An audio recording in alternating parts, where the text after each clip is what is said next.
स्वागत है आपका अपने YouTube channel doctor Madhubala classes में। मैं हूं राजेंद्र कुमार वर्मा और आज हम करेंगे भारत का संवैधानिक विकास जो है उसमें 1947 भारत स्वतंत्रता अधिनियम, इसके बारे में जो महत्वपूर्ण प्रश्न बनते हैं प्रतियोगी परीक्षाओं में पूछे जाते हैं उनको हम देखेंगे। तो यह सबसे अल्प काल में पास किया गया था। तो यह अधिनियम जो 1947 का भारत स्वतंत्रता अधिनियम है सबसे अल्प काल में पास किया गया था। इस विधेयक में 20 खंड में 2 अनुसूचियां थी। खंड 2 में भारत और पाकिस्तान की सीमाओं का वर्णन किया गया है। भारत सचिव में भारत के वायसराय का पद समाप्त कर दिया गया। तो भारत का अंतिम वायसराय कौन था? भारत का अंतिम वायसराय था लॉर्ड माउंटबेटन। यह अधिनियम 4 जुलाई 1947 के हाउस ऑफ कॉमन में प्रस्तुत किया गया और 18 जुलाई 1947 को ब्रिटिश सम्राट द्वारा इसे स्वीकृति मिल गई। यह विधेयक भारतीय स्वतंत्रता का अधिनियम बन गया, यानी अल्पकाल में पास कर दिया गया।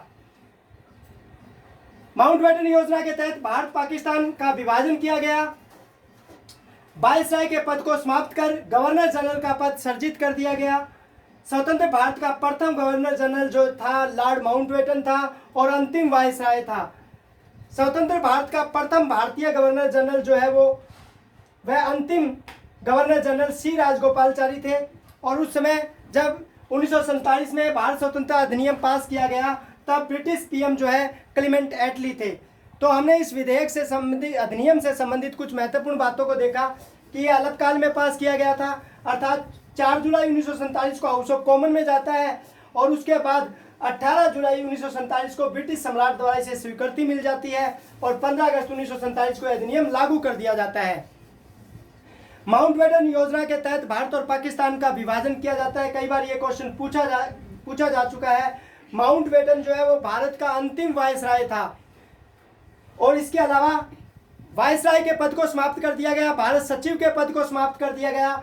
वायसराय के पद को समाप्त करके दोनों राष्ट्रों के अंदर जो नवनिर्मित राष्ट्र बनने वाले थे भारत और पाकिस्तान, उनमें गवर्नर जनरल का पद सृजित कर दिया गया। पाकिस्तान का गवर्नर जनरल जो है मोहम्मद जिन्ना को बनाया गया और भारत का जो गवर्नर जनरल था वो लॉर्ड माउंटबेटन थे। अगर हम बात करें कि स्वतंत्रता के बाद प्रथम गवर्नर जनरल कौन था तो लॉर्ड माउंटबेटन था और भारतीय कौन था तो सी राजगोपालाचारी था। और स्वतंत्र भारत का अंतिम गवर्नर जनरल सी राजगोपालाचारी को ही कहा जाएगा। जिस समय भारत की स्वतंत्रता मिली उस समय ब्रिटेन का प्रधानमंत्री कौन था तो ब्रिटिश पीएम क्लेमेंट एटली थे। इस प्रकार से जो है ये अधिनियम महत्वपूर्ण है प्रतियोगी परीक्षाओं के लिए। उम्मीद करता हूं कि आपके लिए उपयोगी होगा। धन्यवाद।